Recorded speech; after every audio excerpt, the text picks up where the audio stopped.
Ako, Bicol, Party List Representative.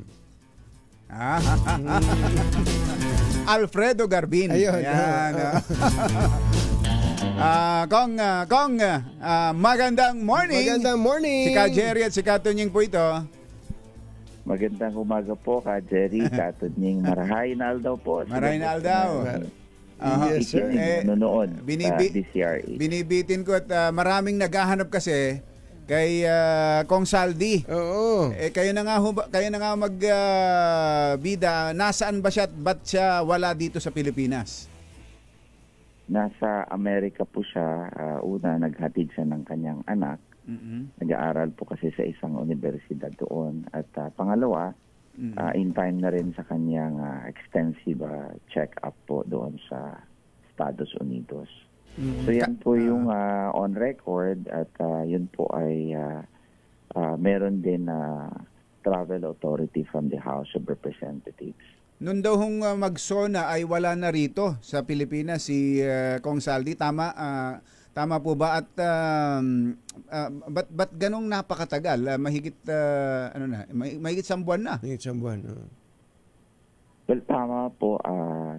Actually, when he resigned from the chair of the Committee on Appropriation, talagang palagi na siyang nasa abroad sa kadahilanan nga na merong siyang heart ailment.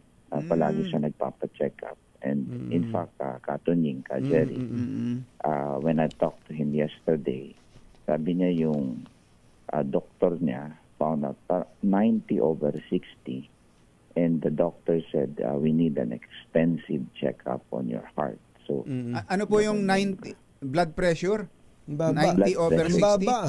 Ang baba. Ang baba po. Oo. So, pero dati na po niyang pinatitingnan yan, Kong? Since February po, alis siya ng alis, punta sa Singapore, punta siya sa Amerika, series of checks up. And at the same time, yung mga, we call it second opinion or iba-iba, para pinapatingnan niya talaga po. Oo. Pero so nung makausap niyo siya, anong latest sa condition niya? Yun nga yun, yung 90/60 blood pressure. Yun sinabi niya. Yan sinabi niya sa akin. Sabi ng doktor niya, medyo irregular to. 90/60. I think we'll have to undergo other several procedures pa. May surgery po? May kailangan ng surgery ba, Congressman? Ka Tunying, yun po ang hindi niya in-emphasize sa akin kung he will undergo surgery. Opo. Pero ang malinaw dyan ay hindi pa pwedeng umuwi. Ano?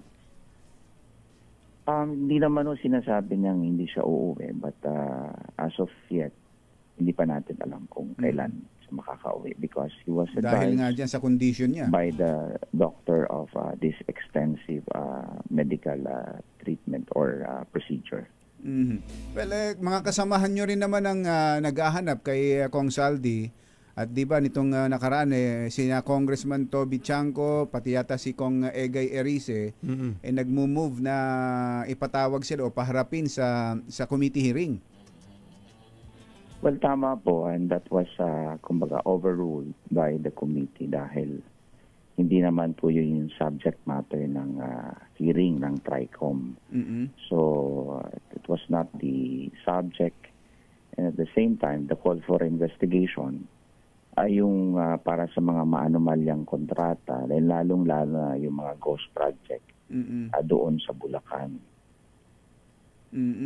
Well, so hindi nga ang na-ruled out pala ng committee chairman yung motion na yon. Parang gano'n na yung napag-uusapan nila and instead mag-focus na lang doon, lalong-lalo na doon sa mga contractor na involved sa ghost project. Nagtataka rin nga ako kay Toby Chanco dahil nandun yung 2 contractor na involved sa ghost project na contractor niya din sa Nabotas. Yung Sims Construction Trading Sims at yung St. Timothy na gumagawa ng mga flood control niya. Sana doon na lang sa tumutok at inimbestigahan niya yung sarili niya. kung bakit nangungontrata doon sa kanyang distrito. Oh. And ayon sa So merong records, kontrata sa Navotas itong dalawang controversial na kontraktor? Opo, kaya ako nagtataka dahil parang inililihis niya yung kanyang yung hearing papunta kay Kong Saldi na hindi naman yung subject matter ng investigasyon. If tututok tayo sa mga maanomalyang contractor, dapat he took advantage of the presence of the Sims Construction Trading and yung Timothy na contractor niya rin doon sa project niya sa Navotas. May anomalya po ba? May anomalya po ba sa Navotas that you know of? Wala, hindi ko naman sinasabing may anomalya, but should have been a red flag, di ba? If he's all for transparency and accountability, bakit hindi niya man lang pinansin yung presence ng contractor na dalawa doon sa kanyang distrito na gumagawa pa ng kanyang flood control. And to tell you, Tunying and Ka Jerry, yung ginagawa na project na yon ay part of his insertion sa 2025 awarded to Sims Trading and St. Timothy. Oo, kasi may insertion din siya po. Magkano ho yun? Sobra. Magkano ho yun? Ang insertion niya sa 2025 was given this document ay sobra sa karahating bilyon. Opo. Flood control ho yun? Flood control project? Yung flood control aabot sa 300 plus millions po. Sa 350 plus million yung flood control. Oo. At ang may kontrata ngayon nun ay yung SIM. Yung SIMS blacklisted na. Tinanggal na. Ayun nga. Nagtataka rin ako kay Toby Chanco dahil palaging sinasabi niya accountability, transparency. Kahapon lamang na-mention ni Secretary Dizon na iba-blacklist niya to lifetime. Siya mukhang wala siyang planong i-blacklist to sa kanyang distrito. So, yun din siguro ang dapat pagtuunan ng pansin itong mga contractor that found to have implemented ghost project. So, hindi ko naman sinasabi yung 300 plus millions, lahat yun sa Timothy or Sims, pero nagkakailan na kontrata ay na-award sa kanila. Meron ako mga kontrata dito, award contract kay Sims and kay St. Timothy. In fact, sinulatan pa siya ng Department of Public Works, si Toby Chanco, na kung saan humingi na sa kanyang asistensya to support in implementing a 3-day restriction on the entry and exit of all vessels para ma-facilitate daw yung flood control project. And ang contractor ay yung St. Timothy. So, sana doon na lang tinuon na yung pansin niya dahil nga yung 2025 budget insertions were never part of the subject matter of the TRICOM committee. So, dito tayo, tutukan natin yung mga, kumbaga, mga balasubas at gumawa ng kalokohan sa ating gobyerno. Pero yung po bang binabanggit niyo sa Navotas, was that a subject matter or part of the agenda dun sa TRICOM? I will say hindi, pero yung contractor ay part ng nandoon. At nandun sila mismo. Hindi sana tinanong niya rin, di ba? Oo. Ba't kayo nandun sa Navotas? Sino ba tinulungan ko ba kayo makapasok doon? Kung hindi, paano kayo nakapasok sa pangungontrata doon? Di ba? With all due respect, Congressman Garbina, gusto ko lang sabihin, ang naririnig ko ngayon sa inyo, you are sounding like may irregularity ba sa pagkakaroon ng kontrata nitong St. Timothy at ng Sims sa Navotas? Kasi yun ang dating sa akin.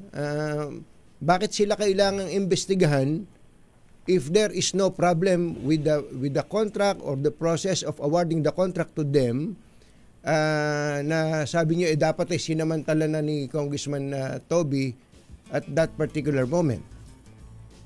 You're talking about insertion na ibinabato nila kay Kong Saldi. Mhm. But I have here a document which shows his insertion na halos sobra sa kalahating bilyon. Mhm. And part of the allocations of his insertion for 2025, ang taker nun, ang nanalong bidder, ay yung dalawang contractor na nai-involve ngayon sa Ghost Project. Mhm. So yun ang aking punto, Yes, Jerry. Opo. So gusto niyo po bang bakit, imbestigahan 'yon? Gusto niyo po bang isama na rin ng TRICOM na imbestigahan si Congressman Toby Chanco, just to be straightforward po? Sana imbestigahan niya sarili niya muna bago yung TRICOM. Kasi yung TRICOM naman, accord the proper courtesy sa mga House members.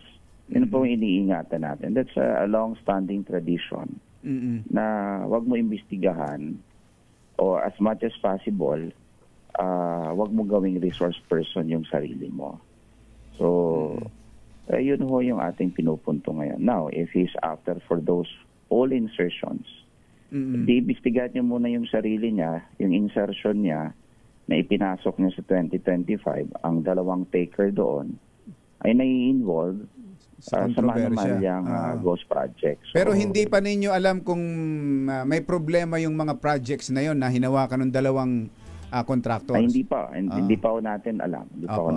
And same thing with what is waiving, yung inaakusa niya kay Kong Saldi. Hindi nga namin po alam kung ano yung mga kontrata na yon. Whether it was released, implemented na ba, at kumbaga, na imbestigahan na at liable for any accountability or Ghost Project or tawag nito.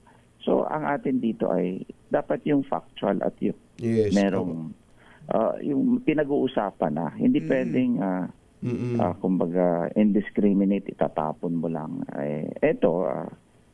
Nilalabas nilang USB, ito nilalabas ko lista. Ang kanyang insertion ay 529 million pesos for 2025. Di pa natin alam yung mga sa ibang previous taon. years. Okay. So, Congressman, last question ko. So, tama po ba na if you're able to pinpoint the insertion of Congressman Toby Chanco, so does it follow na matutukoy nyo rin kung sino nag-insert nitong iba pa? Kasi ito, nagawa nyong matukoy yung insertion, sabi nyo, insertion ni Congressman Toby Chanco. So, pwede rin palang malaman kung sino nag-insert ng iba pa? Pwede po ba bigyan ako ng kopya ng reliable? I'm just relying on the copies given to me. And alam mo naman, Tunying, hindi naman ako member ng 19 Congress. Oo nga pala. No? Mayor nga pala kayo nun, Mayor. Mayor po tayo. So, malakas lang ang loob ko dahil meron akong kopya. Given the chance. Pero sana naman, itukoy natin ongoing projects. Kasi kung hindi pa na-award at hindi pa naman subject of the bidding process or hindi pa ini-implement, parang walang saysay pag-usapan dahil hindi nga na-implement, hindi pa naman na-implement. Wala pang damage sa ating gobyerno, di ba? Opo. Okay. Congressman Alfredo Garbin, thank you. Salamat po sa oras. Thank you. Good morning. Magandang umaga po. Diyos maray na aga sa Indogabos. Diyos maray and Diyos mabalos. Maray na daw.